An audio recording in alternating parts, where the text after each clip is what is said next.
So I think it's a great talking point to educate them on, like, if you're going to be here 3 years, this assignment is going to be a 3-year assignment. Do you want to move 3 times? Because Yeah. it most likely will happen. Absolutely, man. We had a client, we helped get into a rental, and a year later they came back to us and they said, we rented the first time, we thought it was the safer route, it was a little bit cheaper. We just got a notice to terminate tenancy. Our landlord is selling the property. We have 60 days to find a house and move into the house before we're homeless. Can you help us? Yeah. Right. And we were lucky. We got them into contract within about 7 days of that initial talk, and they were able to move in time. But not everyone's so fortunate, right? I mean, there are military members that essentially find them and their families homeless, not being able to get into a rental, not being able to purchase a house due to whatever's going on in the market after they rent it first and their landlord kicks them out. Right. So that is definitely a very real risk that our folks face. Yeah. And then we run the same problem here at our base is if they're living off base and then they try and get back on base, but base housing is full, there's nowhere for them really to go. And like our vacancy rate on our rentals is less than 20 days, and so it's very, very difficult if someone is told, hey, guess what? You've got to move out. We're going to give you 30 days because that's what your lease says. You got 30 days to move you and your family out of this 3-2 in the middle of school and find another house. Right. And good luck. But yeah. And moving scene is one of the life's biggest stressors, right? Oh, sure. So we already move enough as military. That's why we try to coach our clients. If you can mitigate that risk, you want to, right? You don't want to have to move multiple times while you're in the same town. So definitely appreciate that risk. Now, what are you guys seeing as far as your rentals in both your areas, since they're lower cost, as far as covering the mortgage when they move, wealth creation from that perspective, and actually cash flowing after they move out? Yeah, so I actually coach. My wife runs a property management company, and so we coach them on the management side of what we can offer them, a hands-off approach. Frank talked about that, the 25%. We're different there, but for the most part, in our average price point is $225,000 in Del Rio, Texas. Our average rent on a 3-2 that is a newer home is going to be $1,500 to $1,800. So they're pretty much on the break even until this increase in interest rates. But I mean, we try and, just like y'all do, show them, hey, over the next 10 years, you're going to be generating this wealth if we just appreciate at a stable level for our very, very stable real estate market. Here's what you're looking at 10 years cash in your pocket. And so we project that out. We try and project that out for them and say, hey, that'll be about the time your family's grown. You may be looking for your last assignment and your forever home. You can take that $125,000 put down on your forever home or whatever you want to do. Use that $125,000. Maybe kids are in college now and you need that money for that. Right. So we do that 10-year projection for them. That's awesome. Yeah. What about you, Kayla? I think for me in our market in northern LA County, it's a little bit different in terms of, we see, because the availability of housing, we see people more getting short-term rentals and then getting creative because, for example, Edwards you can buy properties with land. So not only are you utilizing strategies for rental properties, but then you're also creating strategies to rent the land. A lot of people, probably about 6 to 9 months ago, when it was a year wait list to get on base housing, but there was a lot of people getting out of housing and buying RVs or buying the little tiny shelters.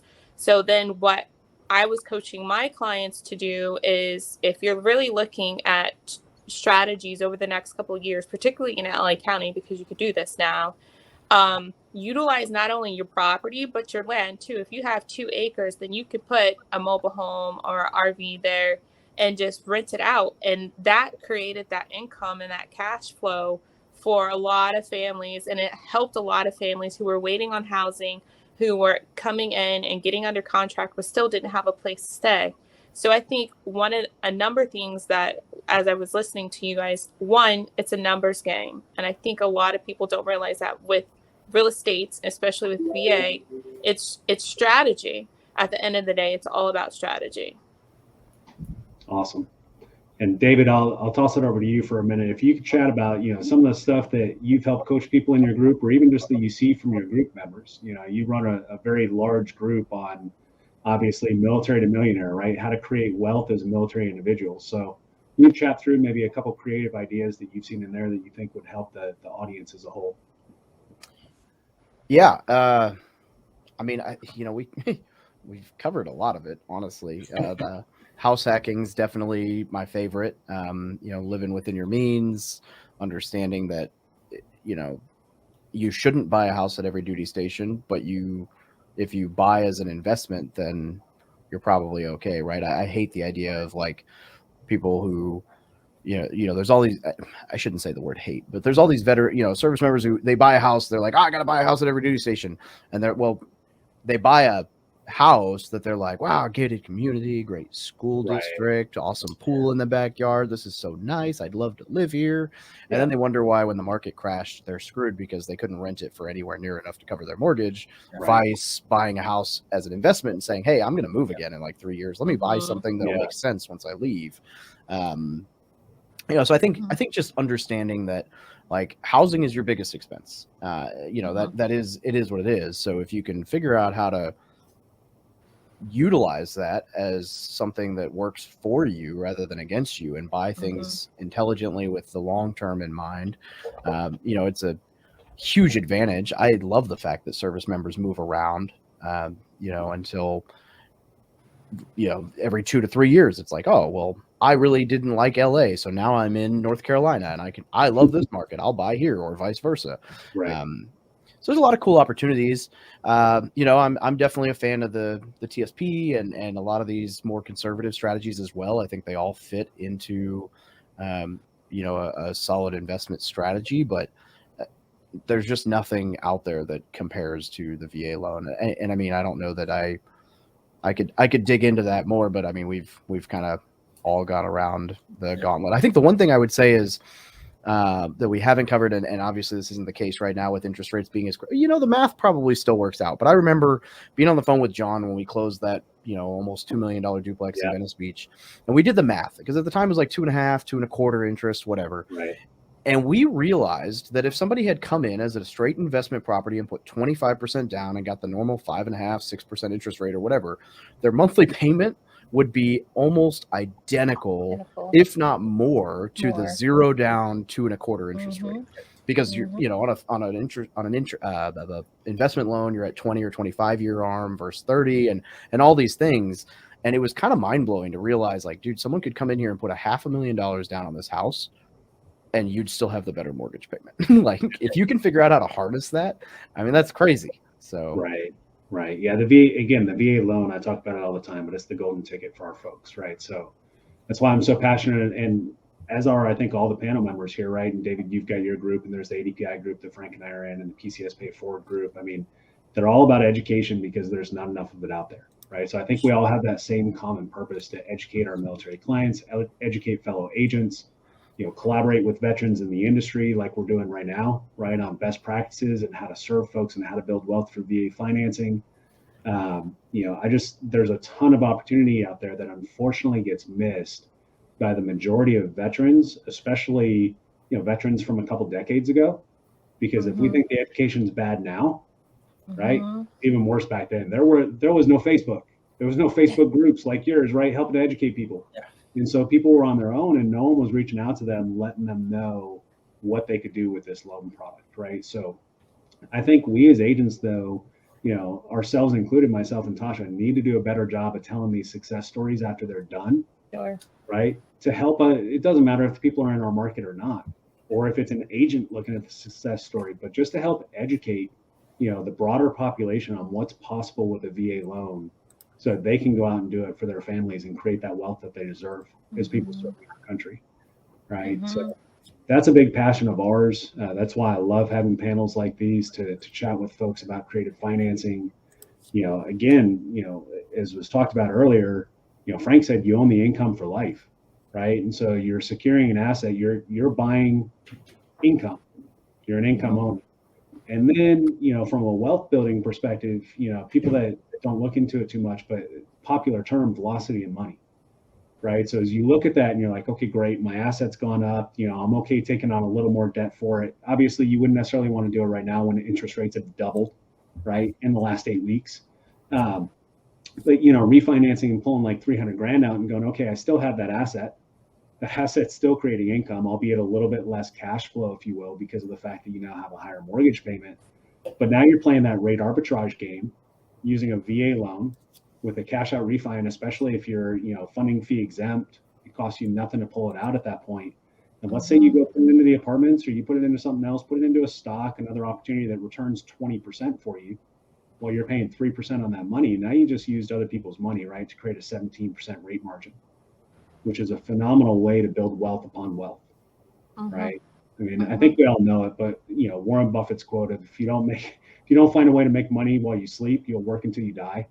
Yeah. And I think real estate's really one of those key fundamental assets in anyone's wealth building plan in order to create that money while you sleep, right? And it meets one of the top needs within society, Maslow's hierarchy of needs, for shelter, right? So it's never going away. I mean, whether people buy or rent, they always have a need for housing. So I'll toss it around the room real quick. Any last comments that you guys would like to leave, or plugs for what you provide to the military community, how people can reach out to you so that you can support more members?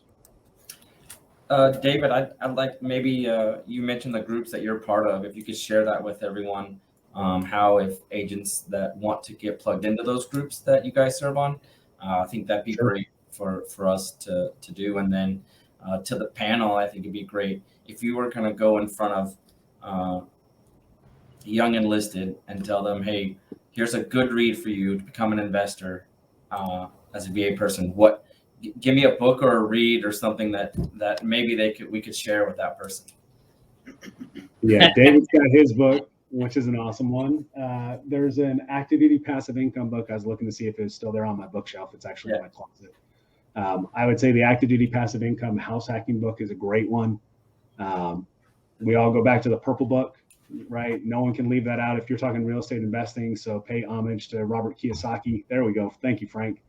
Robert Kiyosaki, right? Rich Dad, Poor Dad, and Cash Flow Quadrant, I think are both very important to read through and understand. As far as the groups that you asked, Clay, so PCS Pay It Forward is run by Lauren Taylor within eXp, one of our mentors.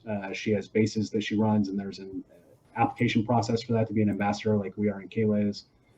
ADPI that Frank and I are both in has an opportunity for agents to join that are veterans, military, et cetera, to be able to support military members. And then David's group, Military to Millionaire, obviously, has a military flavor to it. And David does a great job of connecting agents with military clients that want help from, agents that know what they're doing with the VA loan.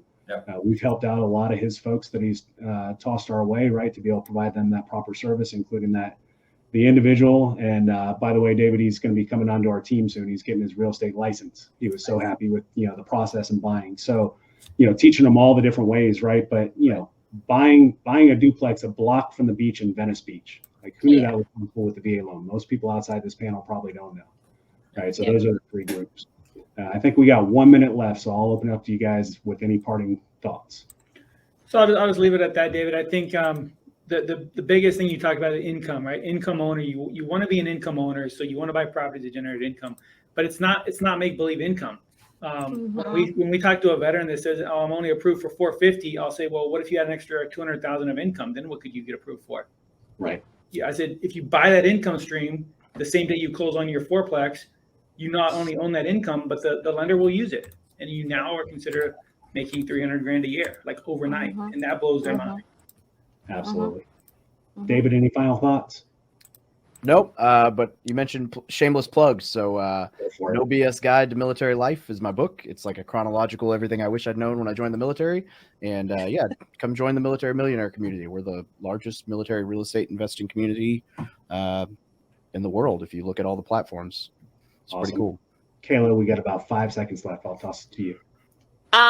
Just, I don't know. Thank you. I think just strategy, do your research, read books, reach out to the game changers, reach out to folks on this call, on this panel. And then Clay, you probably got like 2 seconds. I just want to say thank you guys. Thank you all for your service and appreciate being on this panel. Look forward to collaborating in the future and great things to come with this group. So thank y'all so much. Thank you, David. Absolutely. Love all you guys. Love